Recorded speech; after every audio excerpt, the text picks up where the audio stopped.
ਗੁਰਮਤ ਸਿੱਖ ਕੇ ਅਸਾਂ ਸਿਖਾਉਣੀ, ਅੰਮ੍ਰਿਤ ਧਾਰੀ ਕੌਮ ਬਣਾਉਣੀ, ਕਰਨਾ ਸਿੱਖੀ ਦਾ ਪ੍ਰਚਾਰ ਸਾਰੀ ਦੁਨੀਆ ਦੇ ਵਿਚਕਾਰ। ਗੁਰੂ ਕੀ ਸੰਗਤ ਸਿੱਖ ਫੁਲਵਾੜੀ ਪ੍ਰੋਗਰਾਮ ਦੇ ਵਿੱਚ ਆਪ ਜੀ ਦਾ ਸਵਾਗਤ ਹੈ ਜੀ। ਮੈਂ ਹਾਂ ਗੁਰਵਿੰਦਰ ਸਿੰਘ, ਆਪ ਜੀ ਦੇਖ ਰਹੇ ਹੋ ਸਿੱਖ ਚੈਨਲ। ਹਰ ਹਫਤੇ ਇਹ ਪ੍ਰੋਗਰਾਮ ਆਪ ਜੀ ਦੀ ਸੇਵਾ ਵਿੱਚ ਲੈ ਕੇ ਆਉਂਦੇ ਹਾਂ ਜੀ ਕਿ ਬੱਚਿਆਂ ਦੇ ਰਾਹੀਂ ਗੁਰਮਤ ਦਾ ਪ੍ਰਚਾਰ ਤੇ ਪ੍ਰਸਾਰ ਆਪ ਜੀ ਤੱਕ ਪਹੁੰਚਾਇਆ ਜਾਵੇ। ਇਹੀ ਇੱਕ ਮਾਧਿਅਮ ਹੈ ਜਿੱਥੇ ਅਸੀਂ ਧਾਰਮਿਕ ਸਥਾਨਾਂ ਤੇ ਗੁਰਦੁਆਰਾ ਸਾਹਿਬਾਨ 'ਚ ਬੈਠ ਕੇ ਕੀਰਤਨ ਸੁਣਦੇ ਹਾਂ, ਕਥਾ ਸੁਣਦੇ ਹਾਂ, ਢਾਡੀ ਵਾਰਾਂ ਸੁਣਦੇ ਹਾਂ, ਪਾਠ ਸੁਣਦੇ ਹਾਂ। ਕੁਝ ਕੁ ਗਿਣਤੀ ਉੱਥੇ ਹੁੰਦੀ ਹੈ, ਇੱਥੇ ਹਜ਼ਾਰਾਂ ਦੇ ਹਿਸਾਬ ਨਾਲ ਪਰਿਵਾਰ ਜਿਹੜੇ ਬੈਠ ਕੇ ਪ੍ਰੋਗਰਾਮਾਂ ਦਾ ਆਨੰਦ ਮਾਣਦੇ ਨੇ। ਸੋ ਮੰਤਵ ਇਹ ਹੈ ਕਿ ਗੁਰੂ ਕੇ ਸਿੱਖੋ, ਜੋ ਗੁਰਬਾਣੀ ਕਹਿ ਰਹੀ ਹੈ, ਜੋ ਬੈਠ ਕੇ ਅਸੀਂ ਸੁਣਿਆ, ਕਿ ਸਾਨੂੰ ਸਮਝ ਆਇਆ, ਜੇ ਸਮਝ ਆਇਆ ਤੇ ਅਮਲੀ ਜੀਵਨ ਵਿੱਚ ਆਵੇਗੀ ਗੱਲ। ਜੇ ਗੁਰੂ ਦੀ ਗੱਲ ਸਮਝ ਨਹੀਂ ਆਈ ਤੇ ਕੇਵਲ ਹੱਥ ਲਾ ਕੇ ਮੁੜ ਆਉਣਾ। ਜਿਵੇਂ ਬੱਚਾ ਇੱਕ ਸਕੂਲ ਜਾਂਦਾ ਪਰ ਉੱਥੇ ਪੜ੍ਹੇ ਨਾ, ਧਿਆਨ ਨਾਲ ਗੱਲ ਨਾ ਸੁਣੇ, ਉਹ ਇਮਤਿਹਾਨ ਦੇ ਵਿੱਚ ਸਫਲ ਨਹੀਂ ਹੋ ਸਕਦਾ। ਸ਼ਾਇਦ ਇਸੇ ਕਰਕੇ ਅਸੀਂ ਦੁੱਖਾਂ ਵਿੱਚ ਘਬਰਾ ਜਾਂਦੇ ਹਾਂ ਤੇ ਸੁੱਖਾਂ ਦੇ ਵਿੱਚ ਫਿਰ ਸਾਡੀ ਕੋਈ ਖੁਸ਼ੀ ਦੀ ਹੱਦ ਨਹੀਂ ਹੁੰਦੀ। ਲੇਕਿਨ ਸਤਿਗੁਰ ਨੇ ਇੱਥੇ ਰੱਖਿਓ ਸਾਨੂੰ ਦੁੱਖ ਸੁੱਖ ਵਿੱਚ ਅਡੋਲ ਰਹਿਣ ਦੀ ਜੋ ਦਾਤ ਦਿੱਤੀ ਹੈ ਨਾ ਗੁਰਬਾਣੀ ਵਿੱਚ, ਉਹਨੂੰ ਸਾਨੂੰ ਸਮਝਣਾ ਪਵੇਗਾ। ਸਤਿਗੁਰ ਰਹਿਮਤ ਕਰੇ। ਬਾਰ-ਬਾਰ ਇਸ ਕਰਕੇ ਇਹ ਗੱਲ ਕਹੀ ਜਾਂਦੀ ਹੈ ਕਿ ਸਤਿਗੁਰ ਹੁਕਮ ਕਰਦੇ ਨੇ, ਡਿੱਠੇ ਮੁਕਤ ਨਾ ਹੋਵਈ। ਕਈ ਵਾਰ ਕਹਿੰਦੇ ਨੇ ਜੀ ਦਰਸ਼ਨ ਕਰਨ ਚੱਲੇ ਆ। ਦਰਸ਼ਨ ਦਾ ਭਾਵ ਹੁੰਦਾ ਫਲਸਫਾ। ਗੁਰੂ ਦੇ ਫਲਸਫੇ ਨੂੰ, ਗੁਰੂ ਦੀ ਫਿਲਾਸਫੀ ਨੂੰ ਸਮਝਣਾ, ਵਿਚਾਰਧਾਰਾ ਨੂੰ ਆਪਣੇ ਜੀਵਨ ਵਿੱਚ ਲਿਆਉਣਾ, ਇਹਦਾ ਅਰਥ ਹੈ ਦਰਸ਼ਨ ਦਾ ਅਰਥ ਇਹ ਨੇ। ਤੇ ਸਾਹਿਬ ਜੋ ਕਹਿ ਰਹੇ ਨੇ, ਕਹਿ ਲਗੇ ਡਿੱਠੇ ਮੁਕਤ ਨਾ ਹੋਵੇ। ਜੇ ਤੂੰ ਕਹੇ ਕਿ ਮੈਂ ਦਰਸ਼ਨ ਕਰਨ ਚੱਲਿਆ ਪਰ ਗੁਰੂ ਦੀ ਗੱਲ ਨਾ ਸੁਣੇ, ਨਾ ਉੱਤੇ ਚੱਲੇ, ਨਾ ਅਮਲ ਕਰੇ, ਕਹਿਣ ਲੱਗੇ ਡਿੱਠੇ ਮੁਕਤ ਨਾ ਹੋਵੇ ਜਿਚਰ ਸ਼ਬਦ ਨਾ ਕਰੇ ਵਿਚਾਰ। ਜਿੰਨੀ ਦੇਰ ਤੱਕ ਤੂੰ ਗੁਰਬਾਣੀ ਦੀ ਵਿਚਾਰ, ਸ਼ਬਦ ਕਹਿ ਕੀ ਰਿਹਾ, ਗੁਰੂ ਦੀ ਸਿੱਖਿਆ ਕੀ ਕਹਿ ਰਹੀ ਹੈ, ਉਹਨੂੰ ਅਪਣਾਵੇਗਾ ਨਹੀਂ, ਸਮਝੇਗਾ ਨਹੀਂ, ਤੂੰ ਮੁਕਤ ਨਹੀਂ ਹੋ ਸਕੇਗਾ। ਸੋ ਇਸ ਕਰਕੇ ਮੇਰੀ ਬੇਨਤੀ ਹੈ ਸਭ ਨੂੰ ਕਿ ਆਓ ਗੁਰਬਾਣੀ ਦੀ ਵਿਚਾਰਧਾਰਾ ਨੂੰ ਸਮਝੀਏ। ਕੱਲੀਆਂ ਰਸਮਾਂ ਦੇ ਵਿੱਚ ਪੈ ਕੇ ਸੌਦੇਬਾਜ਼ੀ ਨਾਲ ਨਹੀਂ ਗੁਰੂ ਰੀਝਦਾ। ਗੋਬਿੰਦ ਭਾਉ ਭਗਤ ਕਾ ਭੁੱਖਾ, ਉਹ ਤੇ ਪਿਆਰ ਦਾ ਭੁੱਖਾ ਹੈ। ਜਿੰਨੀ ਕੁ ਇਮਾਨਦਾਰੀ ਦੇ ਨਾਲ ਅਸੀਂ ਉਹਦੇ ਸੇਵਕ ਬਣਾਂਗੇ ਨਾ, ਉਨਾ ਹੀ ਖੁਸ਼ੀ ਪ੍ਰਾਪਤ ਕਰਾਂਗੇ। ਉਹ ਸਤਿਗੁਰ ਰਹਿਮਤ ਕਰੇ। ਆਓ ਜੀ, ਅੱਜ ਜੋ ਬੱਚੇ ਮੇਰੇ ਨਾਲ ਹਾਜ਼ਰ ਨੇ ਉਹਨਾਂ ਦੀ ਪਹਿਚਾਣ ਮੈਂ ਆਪ ਜੀ ਨਾਲ ਕਰਵਾ ਦੇਵਾਂ। ਮੇਰੇ ਨਾਲ ਹਰਮਨਪ੍ਰੀਤ ਸਿੰਘ ਬੈਲਜੀਅਮ ਤੋਂ, ਉਹਦੇ ਨਾਲ ਬੱਚੀ ਗੁਰਹੀਰ ਕੌਰ, ਇਹ ਵੀ ਬੈਲਜੀਅਮ ਤੋਂ ਆ, ਔਰ ਲਵਨੂਰ ਸਿੰਘ, ਇਹ ਵੀ ਬੱਚਾ ਬੈਲਜੀਅਮ ਤੋਂ ਹੈ। ਸੋ ਅੱਜ ਸਾਡੇ ਨਾਲ ਹਾਜ਼ਰ ਰਹਿਣਗੇ। ਅਸੀਂ ਜਪਜੀ ਸਾਹਿਬ ਜੀ ਦਾ ਪਾਠ, ਉਸ ਦਾ ਉਚਾਰਨ ਔਰ ਟੂਕ ਮਾਤਰ ਉਹਦੀ ਵਿਚਾਰ ਜਿਹੜੀ ਹੈ ਉਹ ਲੜੀਵਾਰ ਕਰ ਰਹੇ ਹਾਂ ਜੀ। ਸਤਿਗੁਰ ਰਹਿਮਤ ਕਰੇ। ਬੜਾ ਪਿਆਰ ਮਿਲ ਰਿਹਾ। ਇਹੀ ਇੱਕ ਮੈਂ ਫਿਰ ਬੇਨਤੀ ਕਰ ਰਿਹਾ ਕਿ ਇੱਕ ਮਾਧਿਅਮ ਦੇ ਰਾਹੀਂ ਜਿੱਥੇ ਅਸੀਂ ਸਮਝਣਾ, ਉੱਥੇ ਜਨ ਨਾਨਕ ਧੂੜ ਮੰਗੇ ਤਿਸ ਗੁਰ ਸਿੱਖੀ, ਜੋ ਆਪ ਜਪੇ ਅਵਰਾ ਨਾਮ ਜਪਾਵੇ। ਜੋ ਆਪ ਸਮਝਦਾ ਤੇ ਦੂਸਰਿਆਂ ਤੱਕ ਗੁਰੂ ਦੀ ਗੱਲ ਪਹੁੰਚਾਉਂਦਾ। ਸਾਹਿਬ ਕਹਿਣ ਲੱਗੇ ਮੈਂ ਉਹਦੇ ਚਰਨਾਂ ਦੀ ਧੂੜ ਦੋਚਦਾ। ਹੋਰ ਕੋਈ ਸਾਹਿਬ ਨੇ ਇਹ ਨਹੀਂ ਕਿਹਾ ਕਿਹੜਾ ਕੋਈ ਧਨਾੜ ਹੈ, ਅਮੀਰ ਹੈ, ਕੋਈ ਕੀ ਹੈ, ਉਹਦੀ ਗੱਲ ਨਹੀਂ ਕੀਤੀ। ਕੇਵਲ ਜੋ ਗੁਰਬਾਣੀ ਨੂੰ ਸਮਝਦਾ, ਉਸ ਸੁਣੀ ਹੋਈ ਗੁਰਬਾਣੀ ਨੂੰ ਅੱਗੇ ਪ੍ਰਚਾਰਦਾ। ਸਾਹਿਬ ਕਹਿਣ ਲੱਗੇ ਉਹੀ ਚੰਗੇ ਲੱਗਦੇ ਨੇ ਅਕਾਲ ਪੁਰਖ ਨੂੰ, ਉਹ ਮੈਨੂੰ ਚੰਗਾ ਲੱਗਦਾ। ਸੋ ਆਓ ਸਭ ਤੋਂ ਪਹਿਲਾਂ ਹਰਮਨਪ੍ਰੀਤ ਸਿੰਘ, ਗੁਰਹੀਰ ਕੌਰ, ਲਵਨੂਰ ਸਿੰਘ, ਆਓ ਸਾਰੇ ਰਲ ਕੇ ਅਸੀਂ ਦੇਖਣ ਵਾਲੇ। ਅੱਜ ਤੁਹਾਨੂੰ ਪੂਰਾ ਸੰਸਾਰ, ਅਮਰੀਕਾ, ਕੈਨੇਡਾ, ਪੂਰੇ ਯੂਰਪ ਵਿੱਚ, ਇੰਗਲੈਂਡ ਵਿੱਚ ਦੇਖਿਆ ਜਾ ਰਿਹਾ ਹੈ। ਆਓ ਸਭ ਤੋਂ ਪਹਿਲਾਂ ਬੱਚਿਓ ਅਸੀਂ ਸਾਡੇ ਦੇਖਣ ਵਾਲੇ ਜੋ ਗੁਰੂ ਦੀਆਂ ਸੰਗਤਾਂ ਨੇ ਉਹਨਾਂ ਨੂੰ ਅਸੀਂ ਗੁਰਫਤਿਹ ਬੁਲਾਈਏ ਜੀ। ਵਾਹਿਗੁਰੂ ਜੀ ਕਾ ਖਾਲਸਾ, ਵਾਹਿਗੁਰੂ ਜੀ ਕੀ ਫਤਿਹ। ਵਾਹਿਗੁਰੂ ਜੀ ਕਾ ਖਾਲਸਾ, ਵਾਹਿਗੁਰੂ ਜੀ ਕਾ ਖਾਲਸਾ, ਵਾਹਿਗੁਰੂ ਜੀ ਕੀ ਫਤਿਹ। ਵਾਹਿਗੁਰੂ ਜੀ ਕੀ ਫਤਿਹ। ਜੀ ਆਇਆਂ ਨੂੰ ਬੱਚਿਓ। ਆਓ ਪ੍ਰੋਗਰਾਮ ਦੀ ਆਰੰਭਤਾ ਕਰੀਏ। ਸਭ ਤੋਂ ਪਹਿਲਾਂ ਹਰਮਨਪ੍ਰੀਤ ਸਿੰਘ ਬੇਟਾ ਜੋ ਅਗਲੀ ਪੌੜੀ ਹੈ, ਉਹਦਾ 30ਵੀਂ ਪੌੜੀ ਹੈ ਬੇਟੇ, ਇਹਦਾ ਪਾਠ ਸਰਵਣ ਕਰਾਓ। ਉਸ ਤੋਂ ਬਾਅਦ ਅਸੀਂ ਇਹਦਾ ਉਚਾਰਨ ਤੇ ਇਹਦੀ ਵਿਚਾਰ ਕਰਾਂਗੇ ਜੀ।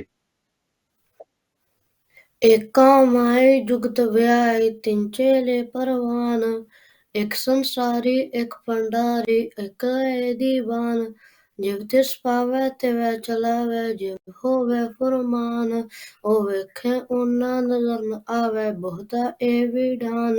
ਆਦੇਸ ਤਿਸੈ ਆਦੇਸ, ਆਦ ਅਨੀਲ ਅਨਾਥ ਅਨਾਹਤ, ਜੁਗ ਜੁਗ ਏਕੋ ਵੇਸ।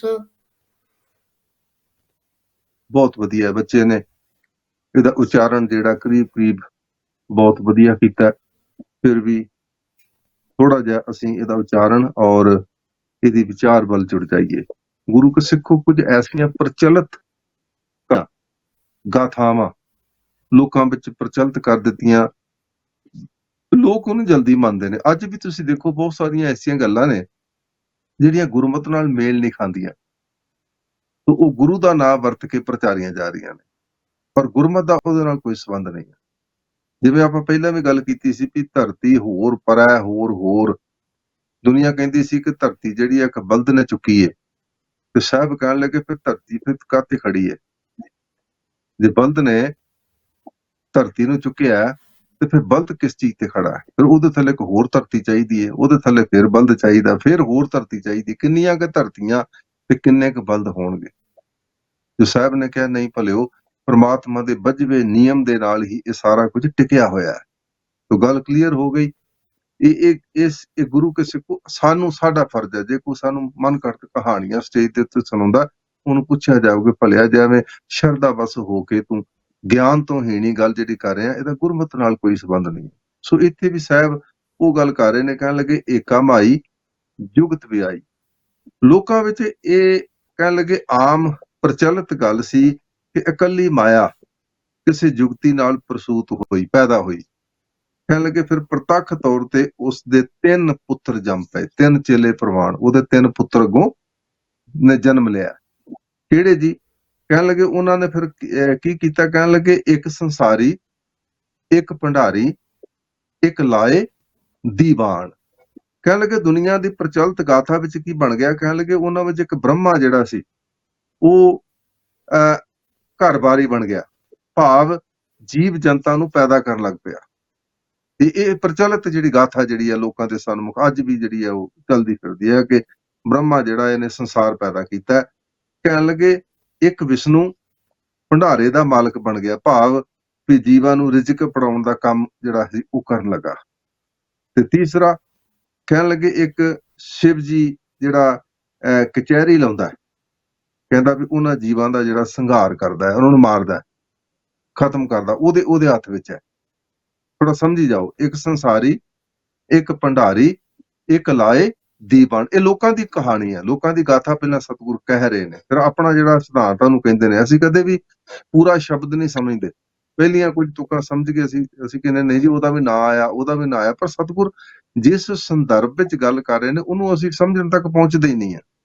ਤੋ ਅੱਗੇ ਕਹਿਣ ਲੱਗੇ ਜਿਵ ਤਿਸ ਭਾਵ ਹੈ। ਇੱਥੇ ਫਿਰ ਆਪਣੀ ਗੱਲ ਕੀਤੀ ਹੈ ਸਾਹਿਬ ਨੇ। ਕਹਿਣ ਲੱਗੇ ਇਹ ਲੋਕ ਕਹਿੰਦੇ ਨੇ, ਪਰ ਇੱਥੇ ਜਿਵ ਤਿਸ ਭਾਵ ਹੈ, ਇੱਥੇ ਜਿਜੇ ਨੂੰ ਸਿਹਾਰੀ ਦੇ ਉੱਤੇ ਬਿੰਦੀ ਲੱਗਣੀ ਹੈ। ਜਿਵੇਂ ਜਿਵ ਤਿਸ ਭਾਵ ਹੈ ਤਿਵੇਂ ਚਲਾਵੈ, ਜਿਵ ਹੋਵੇ ਫੁਰਮਾਨ। ਗੁਰੂ ਨਾਨਕ ਸਾਹਿਬ ਜੀ ਕਿਰਪਾ ਕਰਦੇ ਨੇ। ਅਸਲ ਵਿੱਚ ਕਹਿਣ ਲੱਗੇ ਜਿਵੇਂ ਅਕਾਲ ਪੁਰਖ ਨੂੰ ਭਾਉਂਦਾ ਹੈ ਨਾ, ਜਿਵੇਂ ਉਹਦਾ ਹੁਕਮ ਹੈ, ਜਿਵੇਂ ਉਹਦਾ ਹੁਕਮ ਹੈ ਉਵੇਂ ਹੀ ਆਪ ਸੰਸਾਰ ਦੀ ਕਾਰ ਉਹ ਆਪ ਚਲਾ ਰਿਹਾ ਹੈ। ਅਸੀਂ ਜਦੋਂ ਪੜ੍ਹਦੇ ਹਾਂ ਨਾ ਵੀ ਹੁਕਮੇ ਅੰਦਰ ਸਭ ਕੋ ਬਾਹਰ ਹੁਕਮ ਨਾ ਕੋਈ, ਹਰ ਚੀਜ਼ ਜਿਹੜੀ ਉਹਦੇ ਹੁਕਮ ਵਿੱਚ ਹੈ। ਤੇ ਸਾਹਿਬ ਨੇ ਉੱਥੇ ਇਹਨਾਂ ਦੀ ਗੱਲ ਨੂੰ ਕੱਟ ਕੇ ਫਿਰ ਆਪਣਾ ਸਿਧਾਂਤ ਜਿਹੜਾ ਉਹ ਰੱਖਿਆ, ਗੁਰਮਤ ਦਾ ਸਿਧਾਂਤ। ਕਹਿਣ ਲੱਗੇ ਅਕਾਲ ਪੁਰਖ ਹੀ ਸਾਰੇ ਸੰਸਾਰ ਦੀ ਕਾਰ ਨੂੰ ਉਹ ਆਪ ਚਲਾ ਰਿਹਾ। ਤੇ ਉਹ ਕਹਿਣ ਲੱਗੇ ਇਹਨਾਂ ਬ੍ਰਹਮਾ ਵਿਸ਼ਨੂੰ ਤੇ ਸ਼ਿਵ ਦੇ ਹੱਥ ਕੁਝ ਵੀ ਨਹੀਂ ਆ। ਇਹ ਲੋਕਾਂ ਦੀਆਂ ਪ੍ਰਚਲਿਤ ਗਾਥਾਵਾਂ ਨੇ, ਪਰ ਸਤਿਗੁਰ ਨੇ ਆਪਣਾ ਸਿਧਾਂਤ ਜਿਹੜਾ ਉਹ ਕੀ ਰੱਖਿਆ? ਕਹਿਣ ਲੱਗੇ ਅਸਲ ਵਿੱਚ ਜਿਵੇਂ ਰੱਬ ਨੂੰ ਭਾਉਂਦਾ ਨਾ, ਉਹੀ ਇਸ ਕਾਰ ਨੂੰ ਚਲਾ ਰਿਹਾ। ਜਿਵੇਂ ਅਸੀਂ ਪਹਿਲਾਂ ਵੀ ਪੜ੍ਹਿਆ ਸੀ ਨਾ ਕਿ ਧਰਤੀ ਕਿਵੇਂ ਬਣੀ, ਦੁਨੀਆ ਕਿਵੇਂ ਬਣੀ, ਜਾਂ ਕਰਤਾ ਸ੍ਰਿਸ਼ਟੀ ਕੋ ਸਾਜੇ ਆਪੇ ਜਾਣੇ ਸੋਈ। ਆਪਣਾ ਸਿਧਾਂਤ ਪਹਿਲਾਂ ਦੂਜਿਆਂ ਦੀ ਗੱਲ ਕੀਤੀ, ਫਿਰ ਜਦੋਂ ਆਪਣਾ ਸਿਧਾਂਤ ਦੀ ਗੱਲ ਆਈ ਸਾਹਿਬ ਕਹਿਣ ਲੱਗੇ ਉਹ ਅਕਾਲ ਪੁਰਖ ਆਪ ਜਾਣਦਾ ਉਹਨੇ ਕਦੋਂ ਧਰਤੀ ਨੂੰ ਬਣਾਇਆ ਤੇ ਵਿਨਾਸ਼ ਕਦੋਂ ਕਰਨਾ ਇਹ ਵੀ ਉਹਨੂੰ ਪਤਾ ਹੈ। ਤਾਂ ਗੁਰਮਤ ਨੂੰ ਸਮਝੀਏ, ਸਾਡਾ ਸਿਧਾਂਤ ਨਿਆਰਾ ਹੈ, ਸਿੱਖੀ ਦਾ ਨਿਆਰਾਪਨ ਇਹਨੂੰ ਜ਼ਰੂਰ ਅਸੀਂ ਰੱਖੀਏ ਕਿ ਗੁਰਮਤ ਦਾ ਸਿਧਾਂਤ ਕੀ ਹੈ। ਸਾਹਿਬ ਕਹਿਣ ਲੱਗੇ ਉਹ ਵੇਖੈ ਉਹਨਾਂ ਨਜ਼ਰ ਨਾ ਆਵੇ। ਕਹਿਣ ਲੱਗੇ ਬੜਾ ਅਚਰਜ ਇੱਕ ਖੇਡ ਹੈ ਕਿ ਅਕਾਲ ਪੁਰਖ ਸਭ ਜੀਵਾਂ ਨੂੰ ਵੇਖ ਰਿਹਾ, ਨਜ਼ਰ ਰੱਖ ਰਿਹਾ, ਪਰ ਕਹਿਣ ਲੱਗੇ ਉਹ ਵੇਖੈ ਉਹਨਾਂ ਨਦਰ ਨਾ ਆਵੈ ਬਹੁਤਾ ਇਹ ਵਿਡਾਣ। ਕਹਿਣ ਲੱਗੇ ਇਹ ਸਭ ਕੁਝ, ਪਰ ਜੀਵਾਂ ਨੂੰ ਅਕਾਲ ਪੁਰਖ ਨਹੀਂ ਦਿਸਦਾ। ਅਸੀਂ ਕਹਿੰਦੇ ਰੱਬ ਕਿੱਥੇ ਹੈ ਜੀ? ਉਹ ਮਹਿਸੂਸ, ਫੁੱਲ ਹੈ, ਫੁੱਲ ਦੇ ਵਿੱਚ ਖੁਸ਼ਬੂ ਆ, ਸਮੈਲ ਆਉਂਦੀ ਹੈ ਸਾਰਿਆਂ ਨੂੰ, ਅਸੀਂ ਆਨੰਦ ਮਾਣਦੇ ਹਾਂ ਜਦੋਂ ਸਾਨੂੰ ਸਾਡਾ ਨੱਕ ਜਦੋਂ ਮਹਿਸੂਸ ਕਰਦਾ, ਪਰ ਖੁਸ਼ਬੂ ਕਿਸੇ ਨੇ ਵੇਖੀ ਥੋੜੀ ਹੈ। ਇਹੀ ਦੇਖੋ, ਆਪਾਂ ਜਿਹੜੇ ਦੁੱਧ ਵਿੱਚ ਘਿਓ ਆ, ਬੜੀਆਂ ਪਦਾਰਥ ਬਣਦੇ ਨੇ, ਪਰ ਦੁੱਧ ਹੈ, ਦੁੱਧ ਤੋਂ ਬਾਅਦ ਬਣਦਾ ਹੈ, ਪਰ ਨਜ਼ਰ ਨਹੀਂ ਆਉਂਦਾ, ਪਰ ਉਹ ਤੇ ਮਿਹਨਤ ਕਰਨੀ ਪੈਂਦੀ ਹੈ। ਮੱਖਣ ਆਉਂਦਾ ਹੈ, ਫਿਰ ਦਹੀਂ ਬਣਦਾ, ਫਿਰ ਬੜੇ ਪਕਵਾਨ ਬਣਦੇ ਨੇ ਦੁੱਧ ਦੇ ਉੱਤੋਂ, ਪਰ ਮਿਹਨਤ ਆ ਨਾ। ਇਵੇਂ ਹੀ ਰੱਬ ਦੀ ਅਚਰਜ ਖੇਡ ਹੈ, ਉਹਨੂੰ ਮਾਣਿਆ ਜਾ ਸਕਦਾ ਹੈ, ਉਹਨੂੰ ਮਹਿਸੂਸ ਕੀਤਾ ਜਾ ਸਕਦਾ। ਇਸੇ ਕਰਕੇ ਗੁਰਬਾਣੀ ਵਿੱਚ ਥਾਂ ਥਾਂ ਲਿਖਿਆ ਹੈ ਕਿ ਤੂੰ, ਤੇਰਾ ਪਸਾਰਾ ਹਰ ਪਾਸੇ ਹੈ। ਬੰਦਾ ਮਹਿਸੂਸ ਕਰਦਾ, ਜਿੱਥੇ ਹੋ ਜਾਈ, ਜਿੱਥੇ ਵੀ ਮੈਂ ਜਾਣਾ, ਜਹ ਜਾਈਏ ਤਹਾਂ ਸੁਹੇਲੇ, ਤੂੰ ਮੇਰੇ ਨਾਲ ਹੈ। ਸੋ ਇਹ ਗੱਲਾਂ ਜ਼ਰੂਰ ਚੇਤੇ ਰੱਖੀਏ। ਆਦੇਸ਼ ਤਿਸੇ ਆਦੇਸ਼, ਫਿਰ ਸਤਿਗੁਰੂ ਉਹੀ ਗੱਲ ਕਰਦੇ ਨੇ, ਕਹਿਣ ਲੱਗੇ ਸੋ ਬ੍ਰਹਮਾ ਵਿਸ਼ਨੂੰ ਸ਼ਿਵ ਆਦਿਕ ਦੇ ਥਾਂ ਕੇਵਲ ਉਸ ਅਕਾਲ ਪੁਰਖ ਨੂੰ ਨਮਸਕਾਰ ਕਰੋ। ਕਿਉਂ? ਆਦ ਅਨੀਲ ਅਨਾਦ ਅਨਾਹਤ ਜੁਗ ਜੁਗ ਏਕੋ ਵੇਸ਼, ਕਿਉਂਕਿ ਜੋ ਸਭ ਦਾ ਮੁੱਢ ਹੈ, ਜਿਹਦੇ ਸਭ ਬਣਾਏ ਹੋਏ ਨੇ ਦੇਵੀ ਦੇਵਤੇ, ਮਾਰ ਕੇ ਖਪਾ ਦਿੱਤੇ ਉਹਨੇ ਸੰਸਾਰ ਤੇ, ਬੜੇ ਬੜੇ ਵੱਡੇ ਰਿਸ਼ੀ ਮੁਨੀ, ਜੋ ਵੀ ਆਇਆ ਇਸ ਸੰਸਾਰ ਤੋਂ ਸਭ ਨੇ ਜਾਣਾ ਹੈ, ਪਰ ਦਾਤਾ ਕੇਵਲ ਉਹ ਇਹ ਆਪ ਹੈ।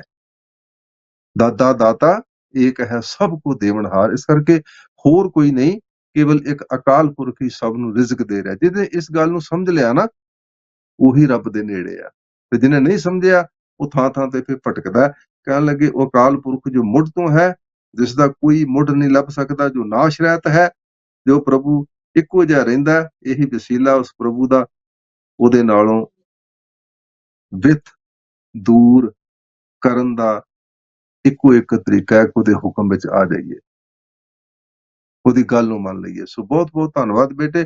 ਅੱਗੇ ਗੁਰਹੀਰ ਕੌਰ ਬੇਟੇ ਅਗਲੀ ਪੌੜੀ ਦਾ ਜਿਹੜਾ ਉਹ ਪਾਠ ਕਰੋ ਜੀ। ਅਸਨ ਲੋਏ ਲੋਏ ਬੰਦਾ, ਜੋ ਕਿਛ ਪਾਇਆ ਸੋ ਏਕਾ ਵਾਰ, ਕਰ ਕਰ ਵੇਖੇ ਸਿਰਜਣਹਾਰ। ਨਾਨਕ ਸੱਚੇ ਕੇ ਸਾਚੇ, ਕਰ ਆਦੇਸ ਤਿਸਾ ਆਦੇਸ। ਆਦ ਅਨੀਲ ਅਨੰਦ ਅਨਹਦ, ਜੁਗ ਜੁਗ ਏਕੋ ਵੇਸ। ਬੜੀ ਪਿਆਰੀ ਬੱਚੀ ਹੈ, ਬੜੇ ਪਿਆਰ ਨਾਲ, ਬੜੀ ਹਲੀਮੀ ਨਾਲ ਬੋਲਦੀ ਵੀ ਆ ਤੇ ਪਾਠ ਵੀ ਪਿਆਰ ਨਾਲ ਕਰਦੀ ਹੈ। ਸਤਿਗੁਰੂ ਰਹਿਮਤ ਕਰੇ, ਸਾਰੇ ਬੱਚੇ ਬੜੇ ਪਿਆਰੇ ਨੇ। ਦੇਖੋ ਛੋਟੀ ਛੋਟੀ ਉਮਰ ਦੇ ਬੱਚਿਆਂ ਨੂੰ ਅਕਸਰ ਤੇ ਮਾਪਿਓ ਦੇ ਵਿੱਚ ਹੋਏਗੀ ਨਾ ਇੱਕ ਤਮੰਨਾ, ਹੋਏਗੀ ਤਾਂਘ, ਹੋਏਗੀ ਕਿ ਸਾਡੇ ਬੱਚੇ ਗੁਰਸਿੱਖ ਬਣ। ਉਹ ਜਿਹੜੇ ਸਿਖਾ ਵੀ ਰਹੇ ਨੇ ਉਹਨਾਂ ਦਾ ਵੀ ਧੰਨਵਾਦ ਆ। ਸਤਿਗੁਰੂ ਰਹਿਮਤ ਕਰੇ, ਜ਼ਰੂਰ ਅਸੀਸਾਂ ਦਿਆ ਕਰੋ। ਇਸ ਸ਼ਬਦ ਦੇ ਇਸ ਪੌੜੀ ਵਿੱਚ ਸਾਹਿਬ ਕੀ ਕਰ ਰਹੇ ਨੇ? ਕਹਿਣ ਲੱਗੇ, ਕਹਿ ਰਹੇ ਨੇ ਆਸਣ ਲੋਏ ਲੋਏ ਭੰਡਾਰ। ਕਹਿਣ ਲੱਗੇ ਅਕਾਲ ਪੁਰਖ ਦੇ ਭੰਡਾਰਿਆਂ ਦਾ ਟਿਕਾਣਾ ਹਰੇਕ ਭਵਨ ਵਿੱਚ ਹੈ। ਦੇਖੋ, ਜਿਨ ਜੀਓ ਦੀਆ ਸੋ ਰਿਜਕ ਅੰਬਰਾਵੈ। ਜਿਸ ਅਕਾਲ ਪੁਰਖ ਨੇ ਸਾਨੂੰ ਪੈਦਾ ਕੀਤਾ ਨਾ, ਉਹ ਰਿਜਕ ਵੀ ਆਪ ਦੇ ਰਿਹਾ ਸਾਨੂੰ। ਮੈਂ ਬੜੀ ਵਾਰੀ ਗੱਲ ਕਰਦਾ ਵੀ ਚਿੰਤਾ ਦੀਆਂ ਪੰਡਾਂ ਅਸੀਂ ਬੰਨੀ ਬੈਠੇ ਹਾਂ, ਅਸਲ ਵਿੱਚ ਚਿੰਤਾ ਉਸ ਨੂੰ ਹੈ। ਨਾ ਕਰ ਚਿੰਤ, ਚਿੰਤਾ ਹੈ ਕਰਦੇ। ਕਿਉਂ ਚਿੰਤਾ ਕਰਦਾ? ਜਿਹਨੇ ਪੈਦਾ ਕੀਤਾ ਨਾ, ਅਸਲ ਵਿੱਚ ਜਦੋਂ ਬੰਦਾ ਭਾਵਕ ਹੋ ਜਾਂਦਾ, ਫਿਰ ਅਕਾਲ ਪੁਰਖ ਕਹਿੰਦਾ ਵੀ ਇਹ ਤਾਂ ਭਾਣੇ ਵਿੱਚ ਹੀ ਨਹੀਂ ਆ। ਤੇ ਬੰਦਾ ਦੁਖੀ, ਹਰ ਵੇਲੇ ਦੁਖੀ ਰਹਿੰਦਾ। ਦੁਖੀ ਹੋਣ ਦਾ ਕਾਰਨ ਹੀ ਹੈ ਕਿ ਉਹ ਲਾਮੇ ਦੇਈ ਜਾਏਗਾ, ਜੋ ਕੁਝ ਹੈ ਉਹਦਾ ਸ਼ੁਕਰ ਨਹੀਂ ਕਰਦਾ। ਸੋ ਇੱਥੇ ਸਾਹਿਬ ਕਹਿ ਰਹੇ ਨੇ, ਕਹਿਣ ਲੱਗੇ ਉਹਦੇ ਭੰਡਾਰਿਆਂ ਦਾ ਜਿਹੜਾ ਟਿਕਾਣਾ ਨਾ, ਜਿਵੇਂ ਅਸਲ ਵਿੱਚ ਸੰਸਾਰ ਦੇ ਵੇਖੀਏ ਨਾ, ਗੁਡੌਨ ਹੁੰਦੇ ਨੇ, ਗੋਦਾਮ ਹੁੰਦੇ ਨੇ, ਉਹ ਥਾਂ ਥਾਂ ਤੇ ਭਰੇ ਹੁੰਦੇ ਨੇ, ਉਤੋਂ ਸਪਲਾਈ ਹੁੰਦੀ ਹੈ। ਇਵੇਂ ਅਕਾਲ ਪੁਰਖ ਦੇ ਜਿਹੜੇ ਭੰਡਾਰ ਨੇ ਨਾ, ਭਰੇ ਪਏ ਨੇ ਆਲੇ ਦੁਆਲੇ, ਮੁੱਕ ਜਾਂਦੇ ਨੇ, ਸਵੇਰੇ ਫੇਰ ਭਰ ਜਾਂਦੇ ਨੇ। ਉੱਥੇ ਭਰਦਾ ਉਹ ਆਪ ਹੀ ਹੈ ਨਾ। ਤੇ ਜੇ ਕਾਲ ਪੈ ਜਾਵੇ, ਹੜ੍ਹ ਆ ਜਾਵੇ, ਕੀ ਕਰੋਗੇ ਤੁਸੀਂ? ਉਹ ਤੇ ਰਿਹਾ, ਉਹਦੇ ਭਾਣੇ ਵਿੱਚ ਰਹਿਣਾ ਸਾਨੂੰ ਆਉਣਾ ਚਾਹੀਦਾ। ਕਹਿਣ ਲੱਗੇ ਭਾਵ ਹਰੇਕ ਭਵਨ ਵਿੱਚ ਅਕਾਲ ਪੁਰਖ ਦੇ ਭੰਡਾਰੇ ਚੱਲ ਰਹੇ ਨੇ। ਹਰ ਬੰਦਾ ਕੁਛ ਨਾ ਕਿਸੇ ਪ੍ਰਕਾਰ ਰੋਟੀ ਖਾ ਕੇ ਸੌਂ ਜਾਂਦਾ ਹੈ। ਸੁੱਕੀ ਮਿਲ ਜੇ, 36 ਪ੍ਰਕਾਰ ਦੇ ਭੋਜਨ ਮਿਲ ਗਏ, ਖਾ ਸਾਰੇ ਰਹੇ ਨੇ, ਮਿਲ ਸਭ ਨੂੰ ਰਿਹਾ, ਜੀਵ ਜੰਤੂ ਵੀ ਖਾ ਰਹੇ ਨੇ। ਜੋ ਕਿਛ ਪਾਇਆ ਸੋ ਏਕਾ ਵਾਰ। ਸਾਹਿਬ ਕਹਿਣ ਲੱਗੇ ਉਸ ਅਕਾਲ ਪੁਰਖ ਨੇ ਉਹਨਾਂ ਭੰਡਾਰਿਆਂ ਵਿੱਚ ਜੋ ਕੁਝ ਵੀ ਪਾਇਆ ਉਹ ਇੱਕ ਵਾਰੀ ਪਾ ਦਿੱਤਾ। ਅਖੁੱਟ ਭਰੇ ਭੰਡਾਰ, ਨਾ ਮੁੱਕਣ ਵਾਲੇ ਭੰਡਾਰੇ ਐਸੇ ਨੇ ਜਿਹੜੇ ਉਹਨੇ ਬਣਾਏ ਨੇ, ਜਿਹੜੇ ਦੇ ਰਿਹਾ। ਸਾਡੇ ਖਾਲੀ ਹੋ ਜਾਂਦੇ ਨੇ, ਸਾਡੀ ਜ਼ਿੰਦਗੀ ਵਿੱਚ ਔਕੜਾਂ ਆ ਜਾਂਦੀਆਂ ਨੇ, ਘਾਟੇ ਪੈ ਜਾਂਦੇ ਨੇ, ਪਰ ਉਹਦੇ ਦਰ ਦੇ ਉੱਤੇ ਉਹਦੇ ਭਰੇ ਭੰਡਾਰਿਆਂ ਵਿੱਚ ਕਦੇ ਵੀ ਕੋਈ ਘਾਟਾ ਨਹੀਂ ਹੈ। ਭਾਵ ਉਸਦੇ ਭੰਡਾਰੇ ਸਦਾ ਅਖੁੱਟ ਹਨ। ਬੰਦੇ ਲੈ ਲੈ ਕੇ ਥੱਕ ਜਾਂਦੇ ਨੇ, ਅੱਕ ਜਾਂਦੇ ਨੇ, ਚਲੇ ਜਾਂਦੇ ਨੇ, ਉਹ ਫਿਰ ਵੀ ਦੇ ਰਿਹਾ। ਨਾਨਕ ਸੱਚੇ ਕੀ ਸਾਚੀ ਕਾਰ, ਕਰ ਕਰ ਵੇਖੇ ਸਿਰਜਣਹਾਰ, ਨਾਨਕ ਸੱਚੇ ਕੀ ਸਾਚੀ ਕਾਰ। ਸ੍ਰਿਸ਼ਟੀ ਨੂੰ ਪੈਦਾ ਕਰਨ ਵਾਲਾ ਅਕਾਲ ਪੁਰਖ ਜੀਵਾਂ ਨੂੰ ਪੈਦਾ ਕਰਕੇ ਉਹਨਾਂ ਦੀ ਸੰਭਾਲ ਕਰ ਰਿਹਾ। ਕਰ ਕਰ ਵੇਖੈ, ਇਹ ਛੱਡ ਨਹੀਂ ਦਿੰਦਾ। ਹੁਣ ਮਾਂ-ਬਾਪ ਨੂੰ ਬੱਚੇ ਬਹੁਤ ਦੂਰ ਚਲੇ ਜਾਂਦੇ ਨੇ, ਉਹ ਆਪਣਾ ਖਾਂਦੇ ਨੇ, ਮਾਂ-ਬਾਪ ਆਪਣਾ ਲੁੱਕ ਆਫਟਰ ਕਰਦੇ ਨੇ, ਕਈ ਵਾਰ ਹੁੰਦਾ ਨਾ ਇਸ ਤਰ੍ਹਾਂ, ਦੂਰ ਚਲੇ ਜਾਂਦੇ ਨੇ। ਪਰ ਇਹ ਸਾਡਾ ਮਾਂ-ਬਾਪ ਐਸਾ ਹੈ ਕਿ ਜਿਹੜਾ ਪੈਦਾ ਵੀ ਕਰਦਾ, ਦੂਰ ਨਹੀਂ ਜਾਂਦਾ, ਉਹਨਾਂ ਦੀ ਸੰਭਾਲ ਵੀ ਕਰਦਾ, ਹਰ ਵੇਲੇ ਕਰਦਾ। ਨਾਨਕ ਸੱਚੇ ਕੀ ਸਾਚੀ ਕਾਰ, ਇਹ ਨਾਨਕ ਸਦਾ ਕਾਇਮ ਰਹਿਣ ਵਾਲੇ ਅਕਾਲ ਪੁਰਖ ਦੀ ਸ੍ਰਿਸ਼ਟੀ ਦੀ ਸੰਭਾਲ ਵਾਲੀ ਇਹ ਕਾਰ ਸਦਾ ਅਟਲ ਹੈ, ਕਦੇ ਵੀ ਉਹ ਖਾਲੀ ਨਹੀਂ ਹੈ। ਆਦੇਸ਼ ਤੇ ਆਦੇਸ਼, ਸੋ ਕੇਵਲ ਉਸ ਅਕਾਲ ਪੁਰਖ ਨੂੰ ਪ੍ਰਣਾਮ ਕਰੋ। ਤੇ ਅਸੀਂ ਦੁਨਿਆਵੀ ਦਾਤਾਂ ਲੈਣ ਲਈ ਕਿੰਨਾ ਕੁ ਜਾਂਦੇ ਆ ਜੀ। ਮੈਂ ਬਾਰ-ਬਾਰ ਗੱਲ ਕਿਉਂ ਕਰਦਾ ਕਿ ਸਾਨੂੰ ਗੁਰੂ ਨਾਨਕ ਦੇ ਫਲਸਫੇ ਦੀ ਸਮਝ ਨਹੀਂ ਆਈ, ਨਿਆਰੇਪਨ ਦੀ ਸਮਝ ਹੀ ਨਹੀਂ ਆਈ। ਅਸੀਂ ਗੁਰੂ ਗ੍ਰੰਥ ਸਾਹਿਬ ਨੂੰ ਅਸੀਂ ਤੇ ਪਾਠ ਵੀ ਕਰਾਉਂਦੇ ਆ, ਅਸੀਂ ਗੁਰੂ ਗ੍ਰੰਥ ਸਾਹਿਬ ਨੂੰ ਮੰਨਦੇ ਆ। ਕਿੱਥੇ ਮੰਨਦੇ ਆ? ਗੁਰੂ ਦੀ ਗੱਲ ਤਾਂ ਮੰਨਦੇ ਨਹੀਂ ਅਸੀਂ। ਮਾੜਾ ਜਿਹਾ ਦੁੱਖ ਆ ਜਾਵੇ ਤੇ ਅਸੀਂ ਪਖੰਡੀਆਂ ਕੋਲ, ਜੋਤਸ਼ੀਆਂ ਕੋਲ, ਪੀਰਾਂ ਫਕੀਰਾਂ ਤੇ ਜਿੱਥੇ ਵੀ ਸਾਨੂੰ ਦੱਸ ਪੈਂਦੀ ਹੈ ਉੱਥੋਂ ਦੌੜਦੇ ਆ। ਭਲਿਓ, ਇਹ ਭੁੱਲ ਜਾਂਦੇ ਆ ਇਹ ਵੀ ਦਾਤ ਤੇਰੀ ਦਾਤਾਰ, ਜੇ ਦੁੱਖ ਆ ਗਿਆ ਇਹ ਵੀ ਤੇਰੀ ਦਾਤ ਹੈ। ਇਹ ਆ ਭਾਵਨਾ ਸਿੱਖ ਦੀ, ਹੁਕਮ ਚ ਰਹਿਣ ਦੀ। ਸੋ ਇਹ ਹੈ, ਉਹਨੂੰ ਨਮਸਕਾਰ ਕਰੋ, ਹੋਰ ਕਿਸੇ ਨੂੰ ਨਹੀਂ, ਕਿਉਂਕਿ ਉਹ ਮੁੱਢ ਤੋਂ ਹੈ, ਸੁੱਧ ਸਰੂਪ ਹੈ, ਜਿਸ ਦਾ ਕੋਈ ਮੁੱਢ ਨਹੀਂ ਲੱਭ ਸਕਦਾ, ਜੋ ਨਾਸ਼ ਰਹਿਤ ਹੈ, ਜੋ ਸਦਾ ਇੱਕੋ ਜਿਹਾ ਹੀ ਰਹਿੰਦਾ ਹੈ। ਇਹ ਹੈ ਅਕਾਲ ਪੁਰਖ ਦਾ ਸਰੂਪ, ਜਿਹਨੇ ਇੱਕ ਓਂਕਾਰ ਤੋਂ ਲੈ ਕੇ ਗੁਰਪ੍ਰਸਾਦ ਤੱਕ ਸਮਝ ਲਿਆ ਨਾ ਰੱਬ ਹੈ ਕੀ ਹੈ, ਮਿਲਦਾ ਕੀ ਹੈ, ਉਹ ਕਿਤੇ ਆਸੇ ਪਾਸੇ ਨਹੀਂ ਜੇ ਭਟਕਦਾ, ਉਹਨੂੰ ਪਤਾ ਚੱਲ ਜਾਂਦਾ ਕਿ ਮੇਰਾ ਰੱਬ ਕਿਹੋ ਜਿਹਾ। ਸਤਿਗੁਰ ਰਹਿਮਤ ਕਰੇ। ਬਹੁਤ ਵਧੀਆ। ਅੱਗੇ ਲਵਨੂਰ ਸਿੰਘ ਬੇਟੇ ਅਗਲੀ ਪੌੜੀ ਦਾ ਪਾਠ ਸਰਵਣ ਕਰਾਓ, ਉਸ ਤੋਂ ਬਾਅਦ ਉਹਦਾ ਉਚਾਰਨ ਤੇ ਅਸੀਂ ਟੂਕ ਮਾਤਰ ਉਹਦੀ ਵਿਚਾਰ ਕਰਾਂਗੇ ਜੀ। ਇੱਕ ਦੂ ਜੀਬੋ ਲੱਖ ਹੋਵੈ ਲੱਖ ਵੇਸ, ਲੱਖ ਲੱਖ ਗੇੜਾ ਆਖੀਐ ਏਕ ਨਾਮ ਜਗਦੀਸ਼। ਏ ਤਰਾਇ ਪਤ ਪਵੜੀਐ ਚੜੀਐ ਹੋਏ 21, ਸੁੰਗਾ ਲਾ ਆਕਾਸ ਕੀ ਕੀਟੇ ਆਏ ਰੀਸ। ਨਾਨਕ ਨਦਰੀ ਪਾਈਐ ਕੂੜੇ ਕੂੜੇ ਥੀਸ। ਬਹੁਤ ਵਧੀਆ ਜੀ। ਬੱਚੇ ਨੇ ਇਸ ਪੌੜੀ ਦਾ ਪਾਠ ਆਪ ਜੀਆਂ ਨੂੰ ਸਰਵਣ ਕਰਾਇਆ। ਇੱਕ ਦੂ ਜੀ ਪਉ ਲੱਖ ਹੋਏ। ਇੱਥੇ ਸਾਹਿਬ ਨੇ ਫਿਰ ਥੋੜਾ ਵਿਸ਼ਾ ਜਿਹੜਾ ਉਹਨੂੰ ਬਦਲਿਆ। ਸਾਹਿਬ ਕਹਿਣ ਲੱਗੇ ਜੇ ਇੱਕ ਜੀਵ ਤੋਂ ਲੱਖਾਂ ਜੀਬਾਂ ਹੋ ਜਾਣ ਅਤੇ ਲੱਖਾਂ ਜੀਬਾਂ ਤੋਂ 20 ਲੱਖ ਬਣ ਜਾਣ, ਇੱਕ ਦੂ ਜੀ ਪਉ ਲੱਖ ਹੋਵੇ ਲੱਖ 20।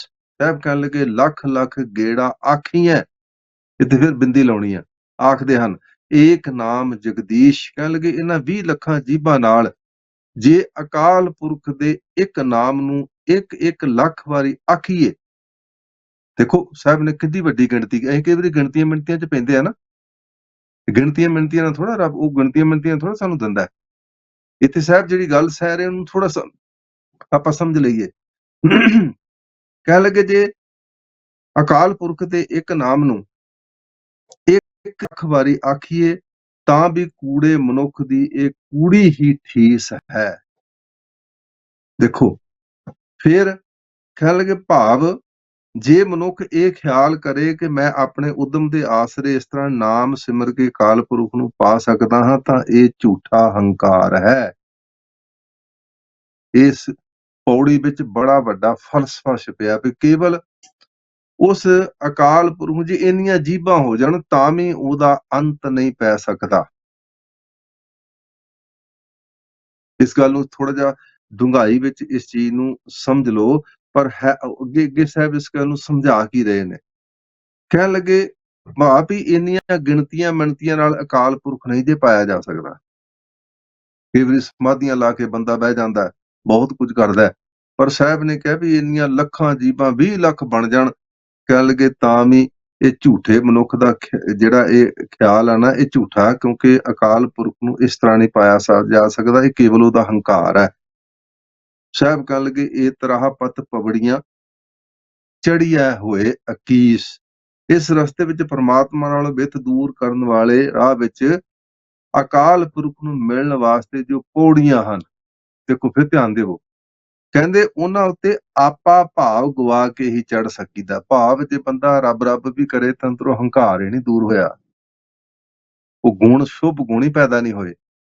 ਇਹ ਗੱਲ ਇਹਦਾ ਤੱਤ ਸਾਰ ਇਹੀ ਹੈ ਨਾ, ਜਿਹੜੇ ਭਲੇ ਗੁਣ ਨੇ, ਭਲਾ ਕਰਨ ਵਾਲੀ ਬਿਰਤੀ, ਦੂਸਰਾ ਦੇ ਭਲਾ ਚਿਤਨ ਵਾਲੀ ਬਿਰਤੀ ਜਿਹੜੀ ਹੈ, ਜੇ ਉਹੀ ਨਹੀਂ ਅੰਦਰ ਪੈਦਾ ਹੋਈ ਤੇ ਜਿੰਨਾ ਮਰਜ਼ੀ ਰੱਬ ਰੱਬ ਕਰੀ ਜਾਵੇ, ਸਾਹਿਬ ਕਹਿਣ ਲੱਗੇ ਇਸ ਤਰ੍ਹਾਂ ਆਪਾ ਭਾਵ ਗਵਾ ਕੇ ਹੀ ਚੜ ਸਕੀਦਾ। ਲੱਖਾਂ ਜੀਭਾਂ ਨਾਲ ਵੀ ਗਿਣਤੀ ਦੇ ਸਿਮਰਨ ਨਾਲ ਕੁਝ ਨਹੀਂ ਬਣਦਾ। ਅੱਜ ਸਾਡੇ ਹਾਲਾਤ ਇਹੀ ਨੇ ਨਾ, ਬਾਣੀ ਕੁਝ ਕਹਿ ਰਹੀ ਹੈ, ਅਸੀਂ ਕੁਝ ਕਰ ਰਹੇ ਹਾਂ। ਜਿਹੜੇ ਭਲੇ ਦੇ ਕਾਰਜ ਕਰਨੇ ਆ ਉਧਰ ਅਸੀਂ ਨਹੀਂ ਤੁਰ ਰਹੇ। ਅਸੀਂ ਜਿਹੜੇ ਗੁਰੂ ਨੇ ਸਾਨੂੰ ਕੰਮ ਕਰਨ ਲਈ ਕਿਹਾ ਨਾ, ਵੀ ਸਮਾਜ ਵਿੱਚ ਜਾ ਕੇ ਵਿੱਚ ਦੁਨੀਆ ਸੇਵ ਕਮਾਈਏ, ਇਸ ਤੋਂ ਵੱਡਾ ਸਿਮਰਨ ਹੋਰ ਕਿਹੜਾ ਜੀ? ਗੁਰੂ ਦੀ ਗੱਲ ਨੂੰ ਚੇਤੇ ਰੱਖਣਾ।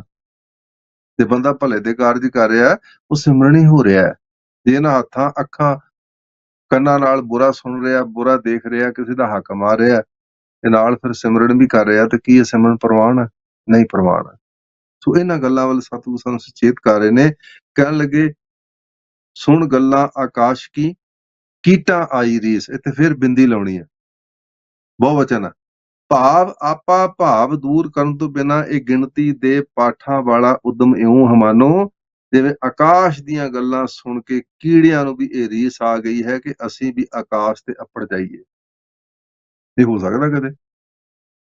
ਅਸੀਂ ਵੀ ਕਰਦੇ ਹਾਂ ਨਾ ਗਿਣਤੀਆਂ ਮਿਣਤੀਆਂ ਦੇ, ਕਿੰਨੇ ਸੰਪਟ ਪਾਠ ਤੇ ਕਿੰਨੀਆਂ ਲੜੀਆਂ ਸ਼ੁਰੂ ਹੋ ਗਈਆਂ ਨੇ ਸਾਡੇ ਵਿੱਚ ਵੀ, ਕਿ ਇਹਨਾਂ ਨਾਲ ਰੱਬ ਖੁਸ਼ ਹੋਏਗਾ। ਸਾਹਿਬ ਕਹਿ ਰਹੇ ਨੇ, ਮੈਂ ਨਹੀਂ ਕਹਿ ਰਿਹਾ, ਗੁੱਸਾ ਨਾ ਕਰਿਓ, ਮੈਂ ਨਹੀਂ ਕਹਿ ਰਿਹਾ, ਗੁਰੂ ਸਾਹਿਬ ਕਹਿ ਰਹੇ ਨੇ ਕਿ ਸੁਣ ਗੱਲਾਂ। ਇਹ ਤੇ ਇਹੋ ਜਿਹੇ ਕਹਿੰਦੇ ਹਾਲਾਤ ਬਣ ਗਏ ਵੀ ਜਿਵੇਂ ਕੀੜੀਆਂ ਨੇ ਇਹ ਗੱਲ ਸੁਣ ਲਈ ਤੇ ਉਹਨਾਂ ਵੀ ਆਕਾਸ਼ ਵੱਲ ਨੂੰ ਚੜ੍ਹਨਾ ਸ਼ੁਰੂ ਕਰ ਦਿੱਤਾ। ਹੁਣ ਜਿਵੇਂ ਕੀੜੀਆਂ ਨੇ ਆਕਾਸ਼ ਤੱਕ ਨਹੀਂ ਅੱਪੜਨਾ, ਅਸੀਂ ਵੀ ਰੱਬ ਤੱਕ ਨਹੀਂ ਅੱਪੜਨਾ, ਕਿਉਂਕਿ ਅਸੀਂ ਗਿਣਤੀਆਂ ਮਿਣਤੀਆਂ ਦੇ ਚੱਕਰ 'ਚ ਪੈ ਗਏ ਹਾਂ। ਤੋ ਸਾਹਿਬ ਕਹਿਣ ਲੱਗੇ ਨਾਨਕ ਨਦਰੀ ਪਾਈਐ ਕੂੜੀ ਕੂੜਾ ਠੀਸ। ਇਹ ਨਾਨਕ, ਜੇ ਅਕਾਲ ਪੁਰਖ ਮਿਹਰ ਦੀ ਨਜ਼ਰ ਕਰੇ ਤਾਂ ਹੀ ਉਸਨੂੰ ਮਿਲ ਸਕੀਦਾ ਹੈ। ਗੱਲ ਆ ਸੀਗੀ, ਉਹਦੀ ਬਖਸ਼ਿਸ਼ ਦੇ ਪਾਤਰ ਤੋਂ ਬਿਨਾਂ ਨਦਰ ਕਰੇ ਜੇ ਆਪਣੀ ਤਾਂ ਨਦਰੀ ਸਤਿਗੁਰ ਪਾਇਆ। 2 ਵਾਰੀ ਆਈ ਗੱਲ, ਚੇਤੇ ਰੱਖਿਓ। ਜੇ ਉਹਦੀ ਬਖਸ਼ਿਸ਼ ਦੀ ਅੱਖ ਹੇਠ ਨਹੀਂ ਆਏ ਤੇ ਅਸੀਂ ਉਹਦੀ ਪ੍ਰਾਪਤੀ ਨਹੀਂ ਕਰ ਸਕਾਂਗੇ, ਤਾਂ ਹੀ ਉਸਨੂੰ ਮਿਲੀਦਾ ਹੈ। ਨਹੀਂ ਤਾਂ ਕੂੜੇ ਝੂਠੇ ਮਨੁੱਖ ਦੀ ਆਪਣੀ ਆਪ ਦੀ ਨਿਰੀ ਕੂੜੀ ਹੀ ਵਡਿਆਈ ਹੈ ਕਿ ਮੈਂ ਸਿਮਰਨ ਕਰ ਰਿਹਾ ਹਾਂ, ਆਪਣੇ ਉਦਮ ਨਾਲ ਨਹੀਂ। ਆਪਣ ਲੀਆ ਜੇ ਮਿਲੇ ਤਾਂ ਸਭ ਕੋ ਭਾਗਟ ਹੋਏ। ਆਪਣੇ ਉਦਮ ਨਾਲ ਨਹੀਂ, ਉਸ ਪਿਆਰੇ ਪ੍ਰੀਤਮ ਨੂੰ ਭਾਵਨਾ ਨਾਲ, ਪਿਆਰ ਨਾਲ, ਉਹਦੇ ਹੁਕਮ 'ਚ ਰਹਿ ਕੇ ਹੀ ਪਾ ਸਕੀਦਾ ਹੈ। ਸੋ ਬੱਚਿਓ, ਬਹੁਤ ਬਹੁਤ ਤੁਹਾਡਾ ਧੰਨਵਾਦ ਹੈ। ਬੱਚਿਆਂ ਨੇ ਇਹ 3 ਪੌੜੀਆਂ ਦਾ ਪਾਠ ਸਰਵਣ ਕਰਾਇਆ, ਉਹਦਾ ਉਚਾਰਨ ਤੇ ਟੂਕ ਮਾਤਰ ਅਸੀਂ ਵਿਚਾਰ ਕੀਤੀ। ਬੜੀ ਡੂੰਘਾਈ ਵਿਚਾਰ ਹੈ। ਇਹ ਨਾ ਸਮਝਿਓ ਕਿ ਇਹਦੀ ਵਿਚਾਰ ਬੜੇ ਬੜੇ ਗੁਰੂ ਪਿਆਰੇ, ਜਿੰਨਾ ਤੁਸੀਂ ਇਹਦੇ ਵਿੱਚ ਚੁਭੋਗੇ, ਚੁੱਭੀ ਲਗਾਓਗੇ, ਉਨਾ ਹੀ ਪਤਾ ਚੱਲੇਗਾ ਸਾਨੂੰ। ਤੇ ਪਾਠ ਸਰਵਣ ਕੀਤਾ, ਕਿਵੇਂ ਦਾ ਲੱਗਾ ਤੇ ਕੀ ਆਪਣਾ ਸੁਨੇਹਾ ਕੀ ਦੇਣਾ ਚਾਹੋਗੇ ਜੀ? ਮੈਨੂੰ ਸਿੱਖ ਫੁਲਵਾੜੇ ਪ੍ਰੋਗਰਾਮ ਬਹੁਤ ਚੰਗਾ ਲੱਗਾ। ਮੈਂ ਅੰਕਲ ਜੀ ਦਾ ਤੇ ਸਿੱਖ ਐਜੂਕੇਸ਼ਨ ਬੈਲਜੀਅਮ ਦਾ ਬਹੁਤ ਧੰਨਵਾਦ ਕਰਨਾ ਚਾਹੁੰਦਾ ਵਾਂ ਕਿ ਉਹਨਾਂ ਨੇ ਮੈਨੂੰ ਗੁਰਬਾਣੀ ਨਾਲ ਤੇ ਮੇਰੀ ਮਾਂ ਬੋਲੀ ਪੰਜਾਬੀ ਨਾਲ ਜੋੜਿਆ। ਮੈਂ ਚਾਹੁੰਦਾ ਹਾਂ ਕਿ ਮੇਰੀ ਤਰ੍ਹਾਂ ਹੋਰ ਵੀ ਬੱਚੇ ਗੁਰਬਾਣੀ ਨਾਲ ਜੁੜਨ। ਬਹੁਤ ਵਧੀਆ ਬੇਟੇ, ਬਹੁਤ ਵਧੀਆ। ਗੁਰਹੀਰ ਕੌਰ, ਇਹ ਸਾਰੇ ਬੱਚੇ ਬੈਲਜੀਅਮ ਤੋਂ ਨੇ ਜੀ। ਗੁਰਹੀਰ ਕੌਰ ਬੇਟੇ, ਤੁਸੀਂ ਆਪਣਾ ਇਸ ਪ੍ਰੋਗਰਾਮ ਤੁਹਾਨੂੰ ਕਿਵੇਂ ਲੱਗਾ, ਕੀ ਸਮਝ ਆਈ ਤੇ ਕੀ ਕਹਿਣਾ ਚਾਹੋਗੇ? ਮੈਨੂੰ ਇਹ ਪ੍ਰੋਗਰਾਮ ਬਹੁਤ ਅੱਛਾ ਲੱਗਿਆ ਤੇ ਮੈਨੂੰ ਸਿੱਖ ਫੁਲਵਾੜੀ ਦਾ, ਸਿੱਖ ਐਜੂਕੇਸ਼ਨ ਬੈਲਜੀਅਮ ਦਾ ਅੰਕਲ ਜੀ ਤੁਹਾਡਾ ਧੰਨਵਾਦ ਕਰਦੀ ਹਾਂ, ਜਿਨ੍ਹਾਂ ਨੇ ਮੈਨੂੰ ਇੱਥੇ ਆਉਣ ਦਾ ਮੌਕਾ ਦਿੱਤਾ ਤੇ ਸਾਨੂੰ ਵੱਧ ਤੋਂ ਵੱਧ ਗੁਰਬਾਣੀ ਨਾਲ ਜੁੜਨਾ ਚਾਹੀਦਾ ਹੈ। ਬਹੁਤ ਵਧੀਆ ਬੱਚੇ, ਬਹੁਤ ਵਧੀਆ। ਲਵਨੂਰ ਸਿੰਘ ਬੇਟੇ, ਤੁਹਾਡੇ ਪ੍ਰੋਗਰਾਮ ਦੇ ਬਾਰੇ ਕੀ ਵਿਚਾਰ ਨੇ, ਤੁਸੀਂ ਕੀ ਸੁਨੇਹਾ ਦੇਣਾ ਚਾਹੋਗੇ? ਮੈਨੂੰ ਸਿੱਖ ਫੁਲਵਾੜੀ ਪ੍ਰੋਗਰਾਮ ਬੜਾ ਵਧੀਆ ਲੱਗਾ। ਮੈਨੂੰ ਸਿੱਖ ਫੁਲਵਾੜੀ ਪ੍ਰੋਗਰਾਮ ਬਹੁਤ ਵਧੀਆ ਲੱਗਾ। ਮੈਂ ਸਿੱਖ ਐਜੂਕੇਸ਼ਨ ਬੈਲਜੀਅਮ ਤੇ ਆਂਟੀ ਜੀ ਤੇ ਅੰਕਲ ਜੀ ਦਾ ਬਹੁਤ ਧੰਨਵਾਦ ਕਰਦਾ ਹਾਂ। ਮੈਨੂੰ ਇਸ ਰਾਹੀਂ ਆਪਣੀ ਮਾਂ ਬੋਲੀ ਸਿੱਖਣ ਦਾ ਮੌਕਾ ਮਿਲਿਆ ਤੇ ਗੁਰਬਾਣੀ ਨਾਲ ਜੋੜਿਆ। ਕਿਆ ਬਾਤ ਹੈ ਜੀ, ਬੱਚਿਆਂ ਨੇ ਬਹੁਤ ਵਧੀਆ ਸੁਨੇਹੇ ਜਿਹੜੇ ਆਪਣੇ ਨੇ ਉਹ ਸਾਡੇ ਤੱਕ ਪਹੁੰਚਾਏ ਨੇ। ਦੇਖੋ ਵਿਦੇਸ਼ਾਂ ਵਿੱਚ ਪੜ੍ਹਦੇ ਬੱਚੇ ਵੀ, ਰਹਿੰਦੇ ਬੱਚੇ ਵੀ ਪੰਜਾਬੀ ਮਾਂ ਬੋਲੀ ਨਾਲ ਕਿੰਨਾ ਪਿਆਰ ਹੈ, ਕਿੰਨੀ ਕੋਸ਼ਿਸ਼ ਹੈ ਇਹਨਾਂ ਦੀ ਕਿ ਸਾਡੀ ਮਾਂ ਬੋਲੀ ਜਿੰਦਾ ਰਹੇ। ਅਸੀਂ ਕੱਲ ਹੀ ਅਜੇ ਮਾਂ ਦਿਵਸ, ਮਾਂ ਬੋਲੀ ਦਿਵਸ ਮਨਾ ਕੇ ਹਟੇ ਆ ਤੇ ਕਿੰਨਾ ਕੁ ਸਾਨੂੰ ਪਿਆਰ ਆ। ਬਹੁਤਿਆਂ ਨੂੰ ਕਹੋ ਵੀ ਇਹ ਪੜ੍ਹ ਕੇ ਦਿਖਾ, ਅੱਜ ਤਾਂ ਬੜੀ ਮੁਸ਼ਕਲ ਖੜੀ ਹੋ ਗਈ ਹੈ। ਬੋਲੀ ਜ਼ਰੂਰ ਜਿਉਂਦੀ ਰੱਖੋ ਆਪਣੇ ਘਰ ਵਿੱਚ, ਹੋਰ ਬੋਲੀਆਂ ਜਿੰਨੀਆਂ ਮਰਜ਼ੀ ਸਿੱਖੋ, ਪਰ ਪੰਜਾਬੀ ਮਾਂ ਬੋਲੀ ਸਾਡੀ ਮਾਂ ਹੈ, ਮਾਂ ਨੂੰ ਕਦੇ ਨਾ ਵਿਸਾਰਿਓ। ਮੇਰੀ ਬੇਨਤੀ ਹੈ ਆਪਣੇ ਘਰ ਵਿੱਚ ਪੰਜਾਬੀ ਬੋਲੋ। ਹਰ ਦੇਸ਼ ਵਿੱਚ ਆਪੋ ਆਪਣੀ ਭਾਸ਼ਾ ਹੈ, ਉਹ ਤਾਂ ਅਸੀਂ ਬੋਲਣੀ ਹੈ, ਸਿੱਖਣੀ ਹੈ। ਹੋਰ ਵੀ ਭਾਸ਼ਾਵਾਂ ਸਿੱਖੋ, ਪਰ ਪੰਜਾਬੀ ਮਾਂ ਬੋਲੀ ਜ਼ਰੂਰ ਘਰ ਵਿੱਚ ਸਿੱਖੋ। ਸੋ ਬੱਚੇ ਬਹੁਤ ਬਹੁਤ ਤੁਹਾਡਾ ਧੰਨਵਾਦ ਹੈ। ਸਤਿਗੁਰ ਰਹਿਮਤ ਕਰੇ, ਤੁਹਾਡੀ ਸਾਰਿਆਂ ਦੀ ਅਸੀਸ ਹੈ ਕਿ ਇਸੇ ਤਰ੍ਹਾਂ ਗੁਰਸਿੱਖੀ ਜੀਵਨ, ਸਤਿਗੁਰ ਔਰ ਸਿੱਖੀ ਸਰੂਪ ਬਰਕਰਾਰ ਰੱਖੇ, ਤੁਹਾਡੇ ਸਿਰ ਤੇ ਮਿਹਰ ਭਰਿਆ ਹੱਥ ਰੱਖੇ। ਆਓ ਇੱਥੇ ਹੀ ਖਿਮਾ ਦੇ ਜਾਚਕਾਂ, ਆਓ ਇਕੱਠੇ ਹੀ ਫਿਰ ਸੰਗਤਾਂ ਨੂੰ ਫਤਿਹ ਬੁਲਾਈਏ। ਵਾਹਿਗੁਰੂ ਜੀ ਕਾ ਖਾਲਸਾ, ਵਾਹਿਗੁਰੂ ਜੀ ਕੀ ਫਤਿਹ। ਵਾਹਿਗੁਰੂ ਜੀ ਕਾ ਗੁਰੂ ਜੀ ਖਾਲਸਾ, ਕਾ ਖਾਲਸਾ, ਵਾਹਿਗੁਰੂ ਜੀ ਕੀ ਫਤਿਹ। ਵਾਹਿਗੁਰੂ ਜੀ ਕੀ ਫਤਿਹ।